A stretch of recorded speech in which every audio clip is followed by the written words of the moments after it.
Kaya po ako nagpunta rito, parte na po ng gusto kong gawin sapagkat hindi na ako masaya dun sa House of Representatives. Kaya po ako nagpunta rito, parte na po ng gusto kong gawin sapagkat hindi na ako masaya dun sa House of Representatives. Pagka nilalaban natin ang katwiran, pag sinasabihan natin sila kung ano yung tuntunin, kung ano yung dapat gawin para hindi nag-aaway-away, baligtad po yung nangyayari. Pag ako na nagsasalita, guguluhin nila ako, pagtutulong-tulungan nila ako, pati nga po yung hopya na kinakain ko, kukunin pa nila. Ganun po yung mga taong yon. Nung isang araw po, nagsalita ako sa grupo ng mga hilot, yung mga kumadrona. Mga ganito rin karami po, mas marami pa dito. Sabi ko sa kanila, magsusumbong din po ako sa inyo. Kasi, napagalaman ko pagka ang isang bata ay napanganak dito sa mundo, at ang nagpaluwal ay kumadrona o yung hilot, yung bata na yon matalino pala. Alam niyo kung bakit? Tingnan po ninyo yung mga kasama ko sa Quadcom. Napanganak lahat sila sa ospital. Eh ako napanganak ako, hilot po, dahil mahirap lang ang buhay ko.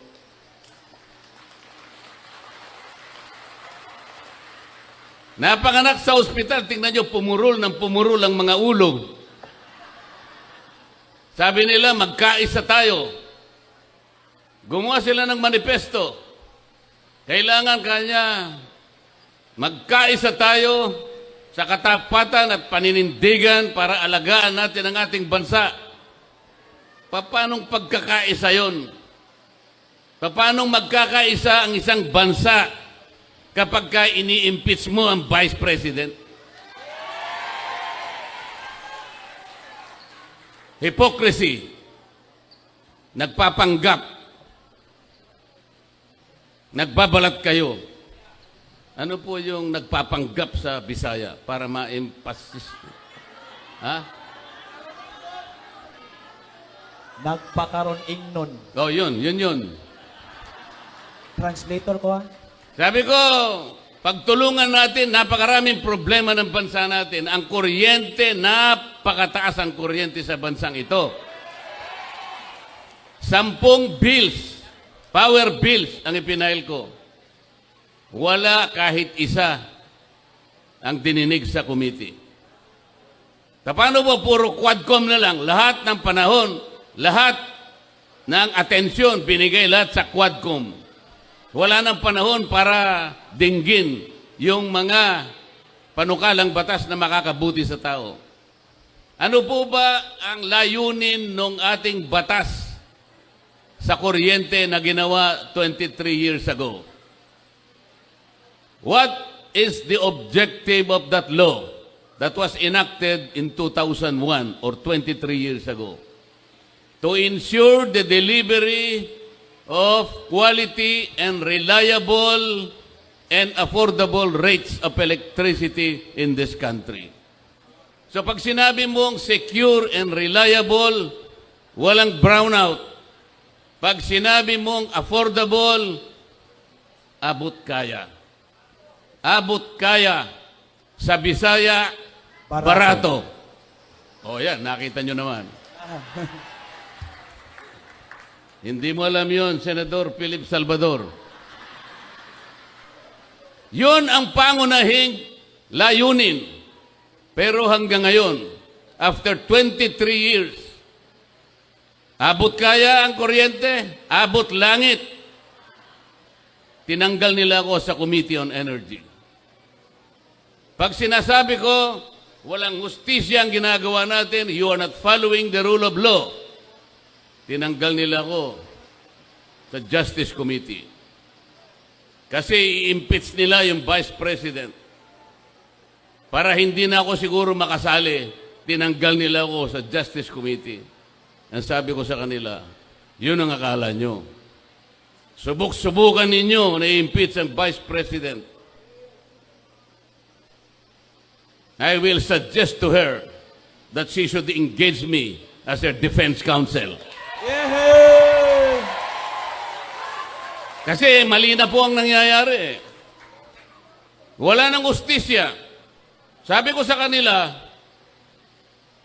bakit ninyo sinusuri ang confidential funds ng Office of the Vice President? Why? If you are honest in trying to enact a particular law, kasi po, inquiry in aid of legislation. There are more than 400 offices and agencies of government, beneficiaries of confidential funds. They were also notified by the COA. Meron silang audit observation memo. Bakit yung opisina lang ng Vice President ang ating iniimbestigahan kung talagang hindi kayo namumulitika? 400 offices ayaw nyong imbestigahan. Only the office of the Vice President. Politika po ito. Pangalawa, sabi ko,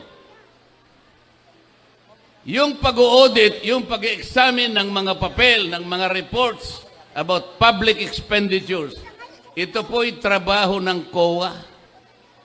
There is only one office. There is no other office mandated to audit and examine expenditures of public funds.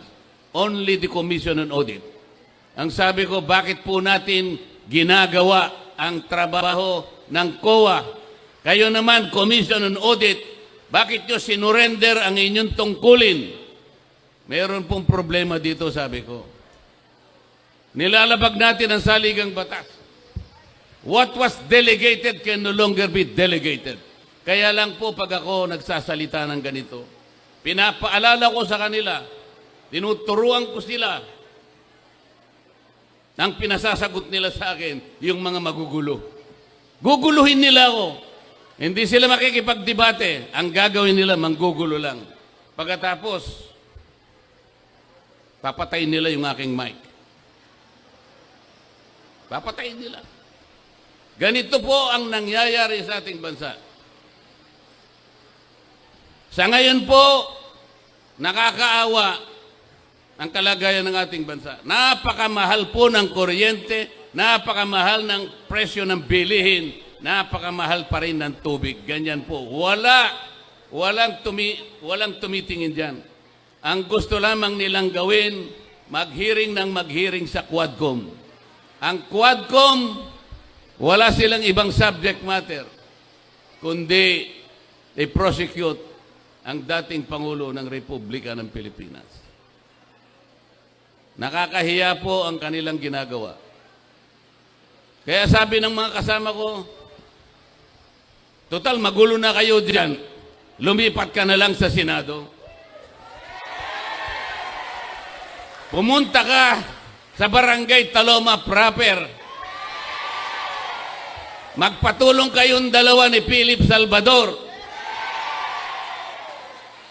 Para sa ganon, magkaroon ng kalidad ang Philippine Senate.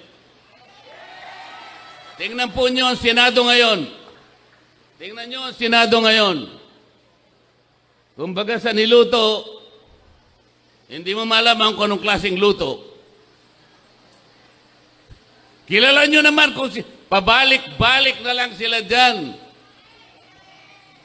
Kayo rin naman kasi yung may kasalanan. Paulit-ulit. Pabalik-balik. Pagkatapos ganito pa rin ang kalagayan ng ating bansa. Mahirap pa rin ang ating bansa. Merong isang matanda na nagsalita. Isa siyang scientist. Insanity, sabi niya. Sa Tagalog, kabaliwan. Ano po yung insanity sa Bisaya? Buwang. Kabuwangan. Insanity is doing something over and over and over again. but expecting different results. Boto na kayo ng boto sa kanila. Ganun pa rin.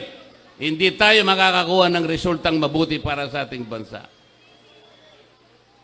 Bakit hindi natin testingin si Philip Salvador? Isama nyo kami doon. Kahit hindi mo malaman kung anong klaseng niluto ang Philippine Senate. Sabi nila sa akin, paano, isasama mo ako dyan. Hindi pala magkakapareho yung sahog, hindi magkakasama yung sangkap. Hindi natin alam kung anong lasa niyan. Tapos ilalagay mo pa ako dyan, isasama mo pa ako dyan.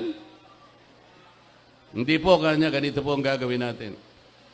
Dahil nga hindi natin maintindihan kung anong klaseng luto na yung Philippine Senate, kayo po ay ilalagay natin dyan para po magsilbi kayong magic sarap. Baka po sa lasa, magkaroon man lang ng lasa yung luto na yan, baka magkaroon tayo ng pag-asa. Tingnan po ninyo yung corruption dito sa bansang ito. Yung corruption, nalulunod na tayo sa corruption. Magkano ang ginagasta ng ating bansa araw-araw? Magkano? How much does this country spend every day? Do you have an idea? 15.8 billion pesos every day. Magkano naman ang ating kinikita araw-araw? 11.7 billion pesos. So gumagasta tayo ng mas marami kaysa sa kinikita natin. Anong deficit? 4.1 billion pesos. Yan po ang inuutang natin araw-araw. 4.1 billion pesos. Or about 270 million pesos every hour. Bagsak. Magkano na po yung ating utang? 16 trillion pesos. 16 trillion pesos. Bigay ng akap. Akap dito, akap doon. Puro akap. Hindi po yan ang gawain ng House of Representatives. Hindi po yun ang aming gawain. Wala po kaming gawain na kami ang magbigay ng kung ano-ano. Tingnan po nyo yung ginawa nila. Tingnan nyo yung politika. Ang budget po na pinresent ni Inday Sara, 2 billion pesos. Ano ang ginawa nila? Tinanggal po nila, sabi nila, hindi, gawin na lang nating 700 million. Kasi yung ibang budget mo rito, ginagawa na rin ng DSWD. Yung iba, ginagawa na rin ng DOH. Yung iba, ginagawa na rin ng CHED. So, para walang duplication, tanggalin na natin yan. 700 na lang ang budget mo, Madam Vice President. Pero tingnan mo, sila nang namimigay sa binibigay ng DSWD. Akap dito, akap doon, puro akap, puro akap. Kunin po ninyo yung pera, hindi kanila yon, pera ng gobyerno. Walang mangyayari po pagka ganito ang gagawin natin. Pag nagbigay ka lang puro ayuda, puro subsidy, hindi po lalakas ang ating ekonomiya. Ang mangyayari po niyan, pagkakuha ng pera, pupunta po sa mall, wala na. Wala na. Walang production na katapat. Hindi aandar ang manufacturing. Hindi aandar. Kailangan po umandar ang manufacturing para tumaas ang ekonomiya, maraming trabaho ma-generate, maraming produkto ang makukuha, bababa ang presyo ng pagkain. Yun po ang dapat natin gawin. Ang pinaka-problema ng Kongreso ngayon, yun pong oversight function, wala na pong nagbabantay. Marami pong batas na magaganda. Pero, wala na pong nagbabantay sa pagpapatupad ng mga yan. Katulad po ng sinabi ko sa kuryente, 23 years ago, dapat mababa ang kuryente. After 23 years, mataas pa rin ang kuryente. Tingnan po nyo yung mga barangay. Ilan ang barangay sa buong Pilipinas? Ilang bilang po? 42,000 barangays in this country. Ilang porsyento po ng 42,000 barangays ang nakatitindig sa sariling paa? How many percent are self-reliant? 2%. 98% gumagapang. Magkano ang sweldo ng kapitan? Average, buong Pilipinas. 5,000 pesos. 5,000 pesos. Sa ibang affluent barangays, 38,000 pesos. Hindi magkakapareho. Magkano ang tanod? 800 pesos a month. Paano mabubuhay ang tanod? 800 pesos a month. 24/7 ang trabaho. Ito ang problema. Meron akong panukalang batas, ayusin sana natin ito. Sana yung agwat, yung layo ng kinikita between 5,000 pesos and 38,000 pesos, medyo mapagdikit lang ng konti. Hindi po nadinig, minsan lang nadinig yung aking panukalang batas. Kasi po kinukuha lahat ng Quadcom ang panahon. Yung magagandang panukalang batas, ayaw po nilang simulan. Ang gusto nila lamang simulan ay kung paano uusigin ang Pangulong Duterte at kung paano i-impeach ang Vice President. Kaya ako nagpunta rito para malaman ninyo ang tunay na nangyayari sa ating bansa. Pagtulungan po natin, wag ko yung mawawala ng pag-asa. Sabi ko nga po sa inyo, kahit mahirap, kahit mahaba ang laban, wag po tayong matatakot. Alam ko po yung mga tao dito sa barangay Taloma proper ay matatapang din, kagaya ng Vice President. Tingnan po ninyo yung corruption dito sa bansang ito. Yung corruption, nalulunod na tayo sa corruption. Magkano ang ginagasta ng ating bansa araw-araw? Magkano?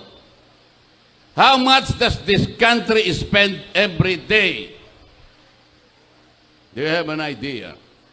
15.8 billion pesos every day. Magkano naman ang ating kinikita araw-araw? 11.7 billion pesos.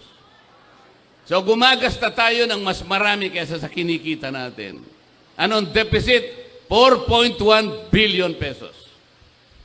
Yan po ang inuutang natin araw-araw. 4.1 billion pesos. Or about 270 million pesos every hour. Bagsak. Magkano na po yung ating utang? 16 trillion pesos. 16 trillion pesos. Bigay ng akap. Akap dito, akap doon. Puro akap.